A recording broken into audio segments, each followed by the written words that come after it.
Welcome to UK Film News. I'm Alexander here at the BFIs 2016 London Film Festival. We're opening the gala today with A United Kingdom. Father will hate him on sight. He's cleverer than him, and he's black. She might change her mind. I've met the man I want to spend my life with. Are you insane?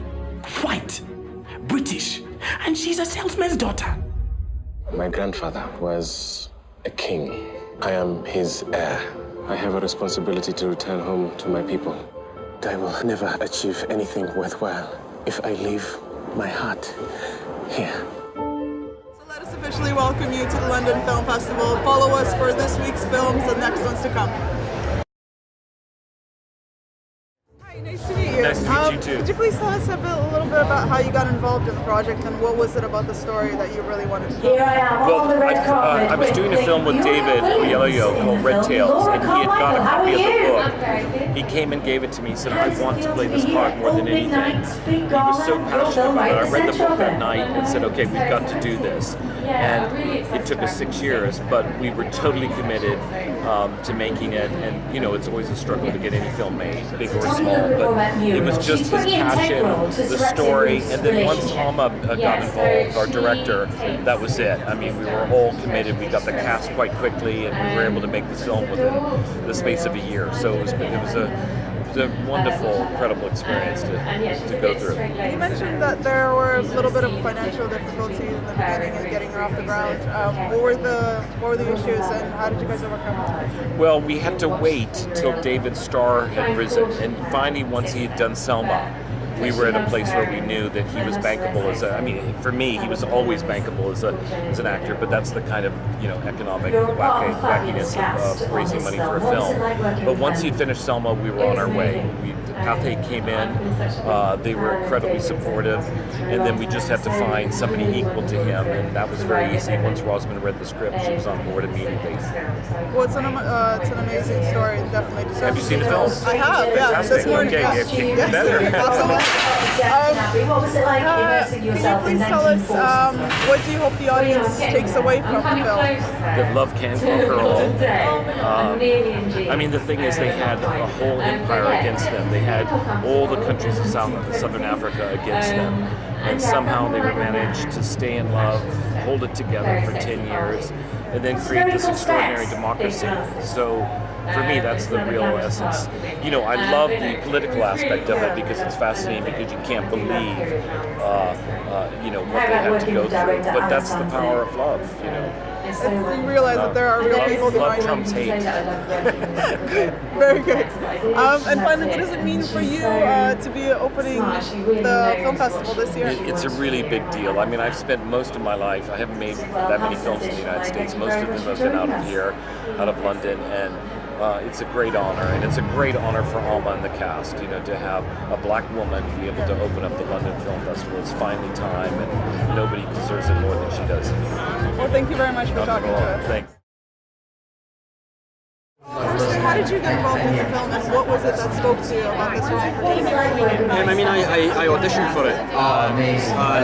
It was for the part of Tony Ben, so I badly wanted it, so I was very lucky to get it. It was an honour to play it. So you play kind of like the good politician in the film.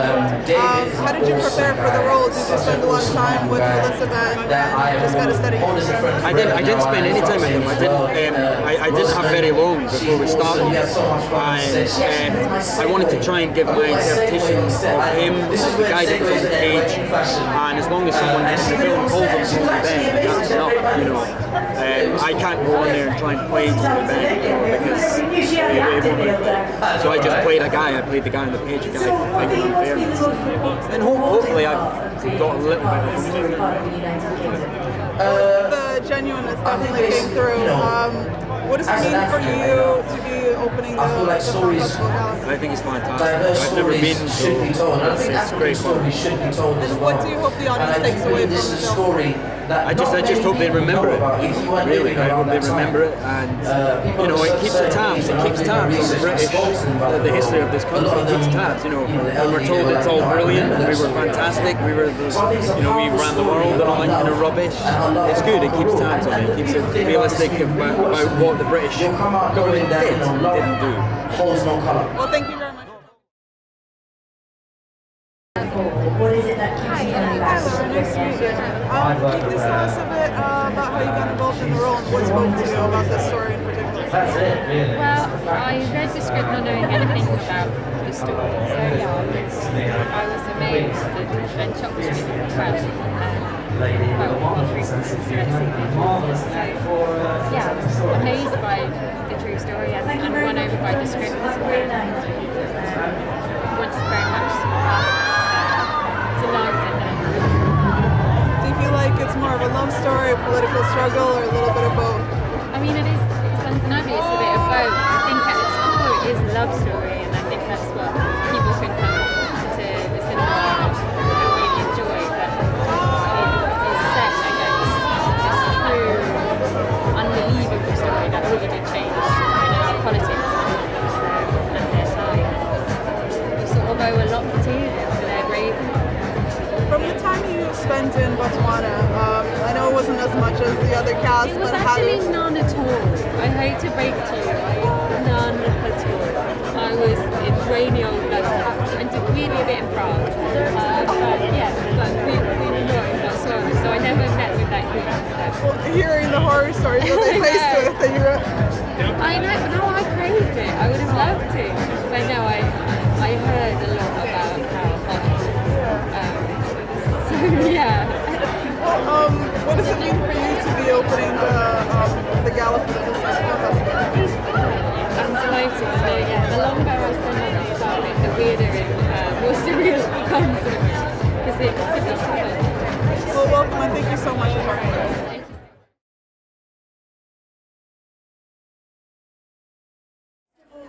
Sorry guys, UKFilmNews, how you doing? Yes, thank you. Good, how are you? I'm alright, I'm buzzing, I'm good. Yeah, that's what we'd like to hear. So can you please tell us about how you got involved in the story and what drew you in?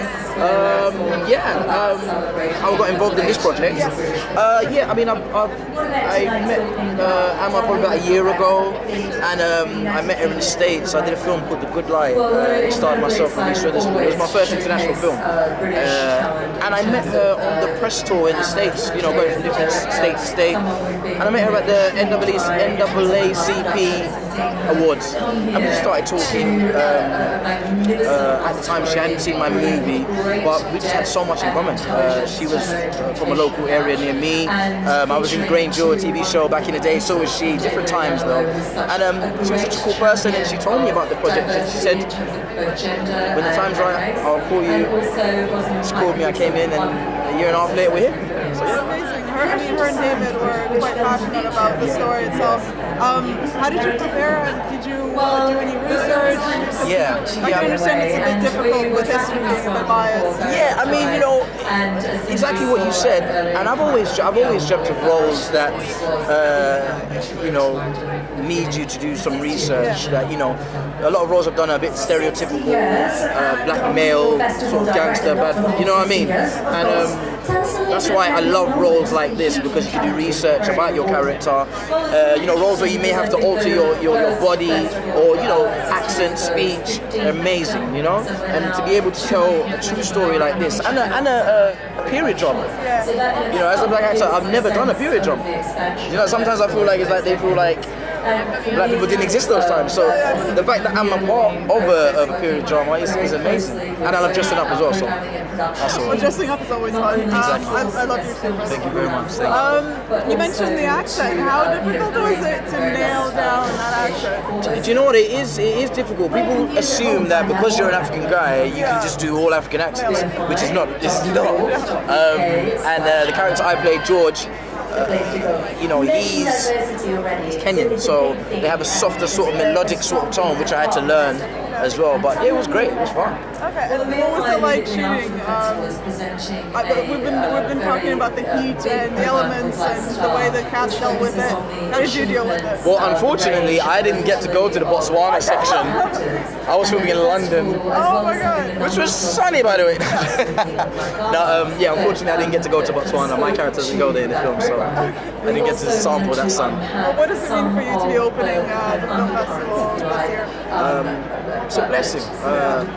I've never been to this festival before. I've been to others, but I've never been to this one. And because it's home, it does feel like more like home. And the fact that we're opening it with such an amazing movie and such a diverse movie, especially when the BFI, their main ethos is about diversity this year, what a great way to start the festival. So I'm just happy to be here. Is that what you hope to have the audience take away from watching it?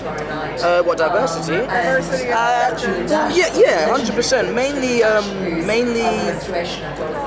want people to just know that, you know, without being soppy, but you know, forget everything, forget colour, forget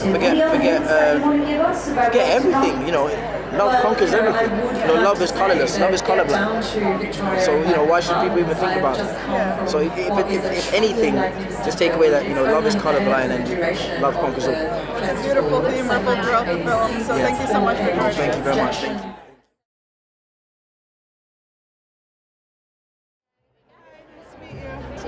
Can you please tell us about how you got involved in the film and the kind of role that you played?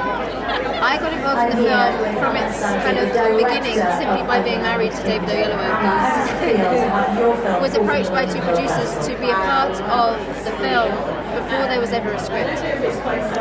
So I heard about it then, and you know, we talked about it all the time, and he talked about who he wanted to write the script. I personally got involved in the film just before it was made. I auditioned like everybody else, and even though I was sleeping with the producer, I still had to audition for the film. What was it like working with your husband while, like, on a love story with, you know, the women? Honestly, we have a very, very special relationship. We love each other very much, and he's never given me any reason to doubt that. So, and I was there, so I could watch what was happening with people very close up. I guess the theme of the film of love conquers all, it just carries its way through. Can you please tell us what it means for you to open the film festival with this film? It means the world, actually, to have those conversations around the breakfast table about this film 6 years ago, and to see the book, The Colour Bar, written by Susan Williams, that the film was loosely based on, that all the facts that the film embodies came from her research, her beautiful book about Ruth and Sir Etsy Palmer. To have those conversations all the way back then, to see the images of these two amazing people falling in love in the 1940s, when it was so rare to see black and white people together at all, let alone marrying one another. It meant a lot to us personally around our breakfast table, but then to see this film here tonight, from those conversations, it means so much. We're just blown away and excited to be here tonight. And what do you hope the audience takes away from the film? I really hope that people are inspired enormously to do the crazy things that Ruth and Sir Etsy did in their own way, the things that we all feel that we all have these ideas in our lives and our inspirations, things we would love to do to change the world even just a little bit. And my hope is that people will see this film and realise that it's actually possible. That it doesn't matter what it is, you just stick with it. They just loved each other, that's all they did. They just loved each other, and they wouldn't compromise on that love. They wouldn't compromise with what anybody else said they should or shouldn't do. And they just saw it through, and it meant the entire world was changed as a result. And we realised far too late, but probably sooner than we would have done, that apartheid is evil and it should never exist. They were a big part of that becoming a realisation of the world. So, well, it's a lovely message, and thank you so much for talking to us.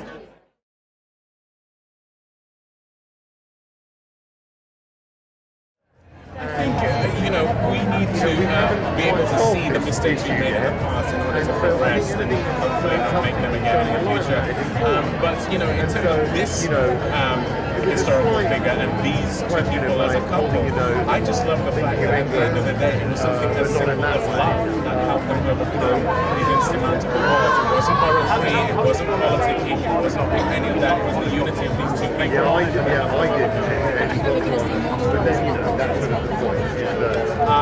We should, because it's reflective of the world we live in. I think that, compared to how many mixed-race relationships you and I are aware of, there's scant representation of it on the big screen. I can't fully understand why, but hopefully this is the beginning of something that will be with us.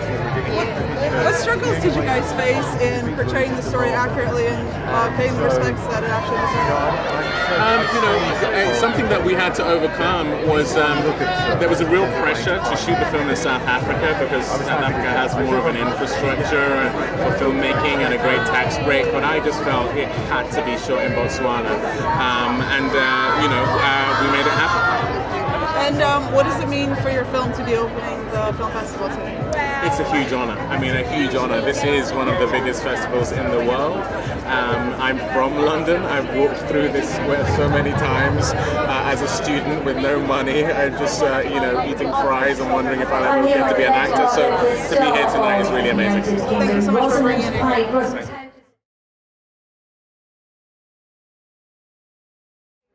Can you please tell us about how you got involved in film and what spoke to you about this story in particular?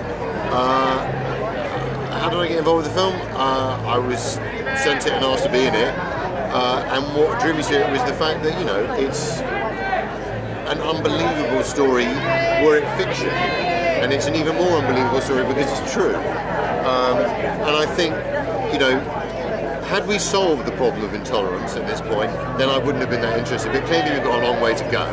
So I think anything that shows that, people who choose to completely ignore any attitude that says, because I don't look like you, I'm somehow less than, different, other, the only way to conquer that is to ignore it and to move forward. And these, Sir Oceng and Ruth did that and, toppled an empire, which isn't bad going for two people in love. Is that something you hope that the audience takes away from this film? I hope so, yeah. Yeah. You play a rather nasty character. I do. How did you prepare for the role, and what kind of research did you do, given that? Well, I mean, I did a little bit of research in the history of it, and really, you have to remind yourself that for however objectionable his viewpoints are to us today, back then he thought that's how he was raised. He believed what he was saying was the truth. And so on some level one has to find a way to feel sympathetic to that person, because he's not a psychopath, he's just wrong. So I suppose that's the research. He's certainly a product of society back then, and I guess some now. And perhaps I would say, unless we've suddenly solved it in the time it's taking me to get on this carpet, then yes, I'd say we have a long way to go. Very optimistic, but what does it mean for you to be opening the film festival? Well, it's a huge honour. Only one film can do it, and in a context like this, I've been in films that have had this kind of an opening before, but they're huge studio pictures, and this is not that. This is, an independent film, and I think it's a testament to the skill that it was made by Amma and the subject matter that it was considered right to be the kind of movie to open the festival. So yeah, it's a great one. Well, thank you so much. I am the government's representative in Southern Africa. The policy of apartheid. You know this word. If you choose to marry the leader of an African nation, you will be responsible for the downfall of the British Empire in Africa. Have you no shame? Over 2 decades of preparing you to be our king, and this is how you face me. How long before the village dust gets in her eyes? I am told that you no longer wish for me to honor my duty as your king because of the color of the wife I have chosen. Who do you think will accept you? You belong to the whites, but they won't want you either. I am ready to serve you because I love my people. I love this land. But I love my wife. Now you will see how an empire defends itself, Mr. Karma. misjudged this, haven't we? We have concluded that you should be exiled. I belong with my people. Prime Minister, the whole world is watching. No man is free who is not master of himself. She's stronger than either of us suspected.